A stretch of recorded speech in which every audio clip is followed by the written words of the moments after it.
Hello, I am Sam Mentzer, the recording instructor at Chattanooga Public Library's recording studio downtown on the second floor.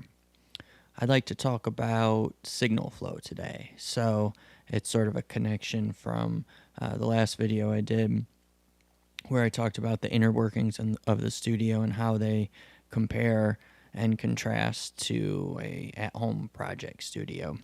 So we talked about some of the equipment and things, and for this I'd like to go a little bit deeper and see what's actually going on here.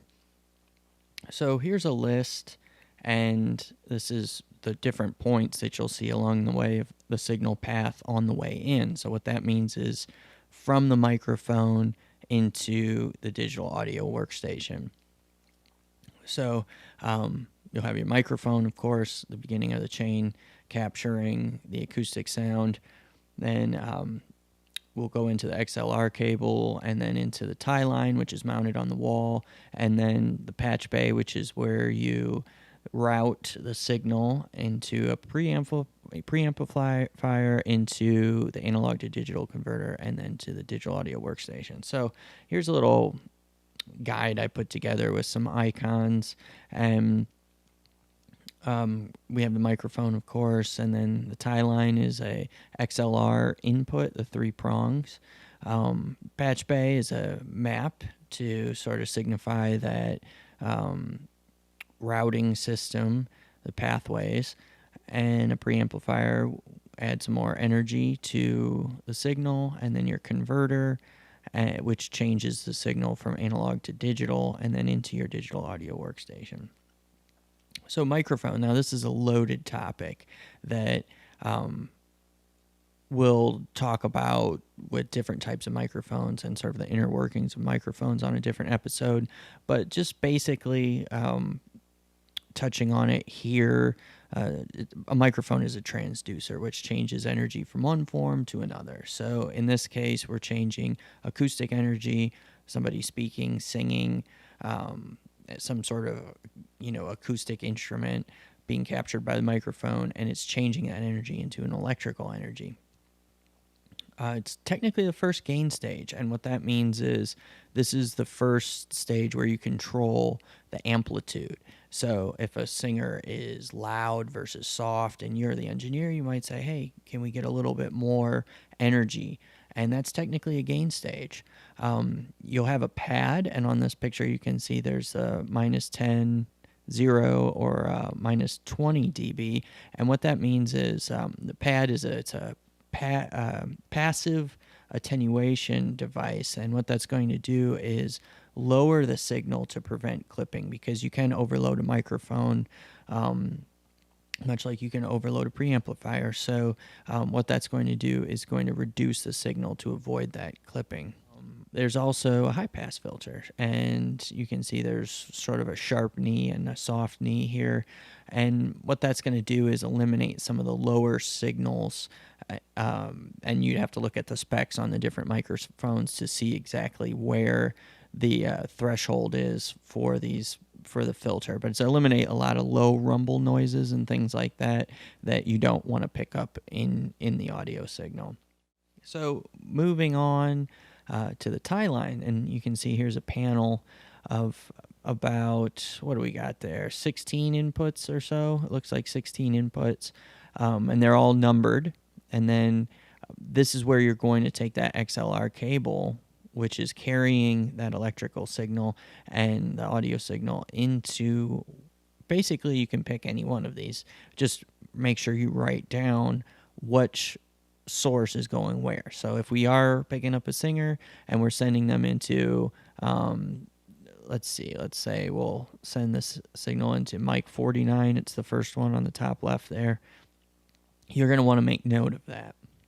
A couple other options here that you can use the tie line panel for is there's actually a line network, and this is nice if you wanted to put an electric guitar player in one room and send their signal through the line network.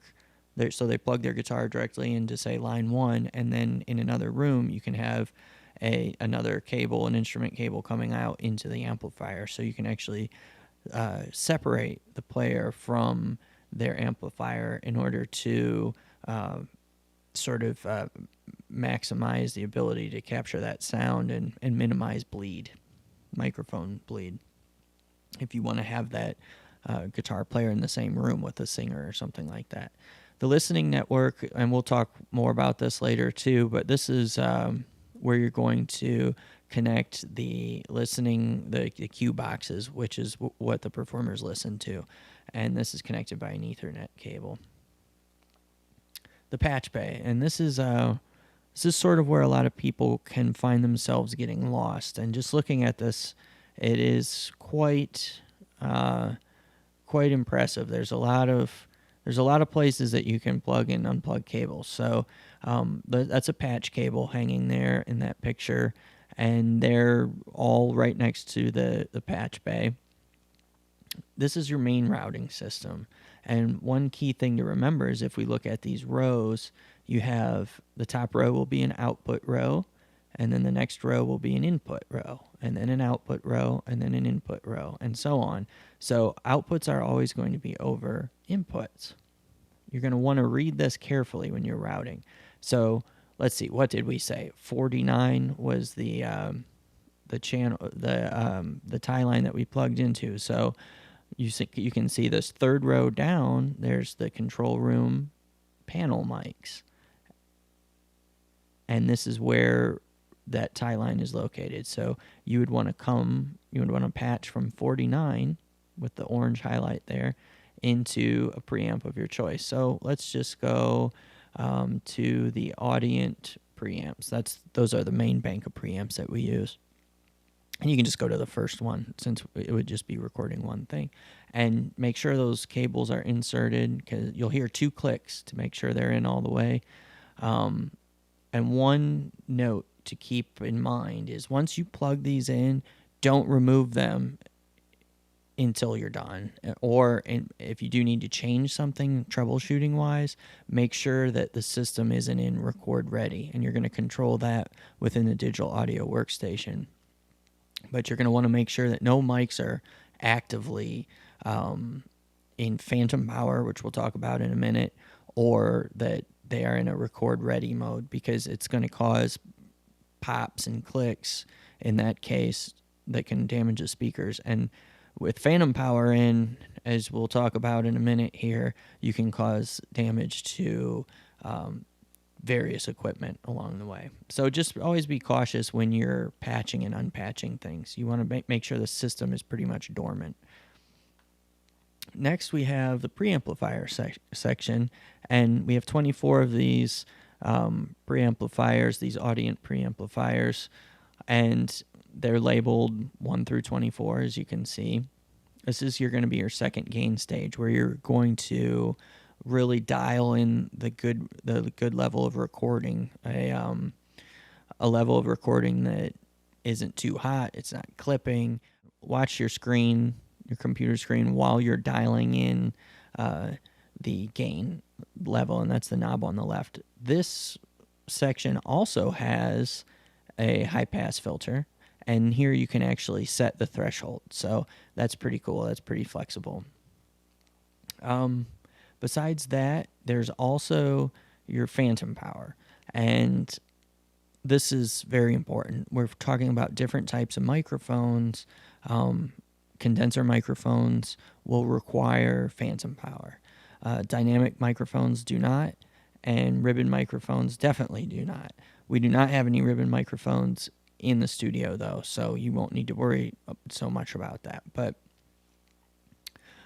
what you want to keep in mind is that you want to have the microphones plugged into the tie line, and you also want to have your patching done before you press the phantom power button, which will be, depending on the equipment, it'll be either labeled plus 48V, which is in the case of these preamps, or sometimes it's just labeled phantom power. But it's a very important step. Be cautious. If you don't know what kind of microphone you're using, you can always look it up. But this is very important to keep in mind that phantom power can, if you misuse it, it can cause damage to equipment. And essentially what it is you're adding an extra 48 volts to the signal path to boost that microphone up to a level where we can get a good signal. There's also the DI inputs on just the first two preamps of each bank, and if you wanted to plug like an electric bass in, you can kind of bypass those earlier steps and just go straight into the system that way. So that's a cool option. The analog to digital converter. This is also a very loaded topic, and here what you're looking at is when you hear about a sample rate, and this is unique to digital recording versus analog recording on a tape machine or something. The sample rate that's determining how many samples are captured in a second. So you don't need to worry about this because this is set up. You don't need to touch this when you're in the studio. It's already ready to rock. But what it's doing is it's converting your analog signal, that electrical signal, into a digital signal that the computer can work with. It's a very interesting topic. It's very dense, but just know that that's what's going on. That's what the converter's doing. And on the way out, it does the opposite. And we'll talk more about that in the next episode. So finally, what you're going to come across at the end here is your digital audio workstation, and we use Pro Tools. What's really cool about this is even if you aren't working in a commercial studio or a professional studio, whatever, you're at home with an interface, Pro Tools is essentially a studio within software. So you have a mixing console view, and you also have your editing window view, which is the picture here displays. And this is where you're really going to do all your editing. There's plugins that you can use that can change the sound in all different manners. And another aspect of plugins is, like I talked about before, they are the virtual version of analog hardware. So instead of having to use the patch bay to insert hardware, you have the ability to just tag on a plugin on that track within Pro Tools. So very simple. This is where the recordings can be saved. This is where you're going to save your recording sessions. This is where all that data needs to be together, packaged together, and you can take that with you on your hard drive and come back later and fire it right back up, or go to a different studio or at home work on it too. And this is fully integrated with the C24 control surface, which we really look at more on the way out. So when we're going to talk about the signal flow on the way out from the DAW back out to your speakers, then we'll touch on the control surface too. But that's pretty much it for today. I hope that this has been a good learning experience and it's been clear. If you have any questions, you can shoot me an email. It's spmentzer@chattanooga.gov.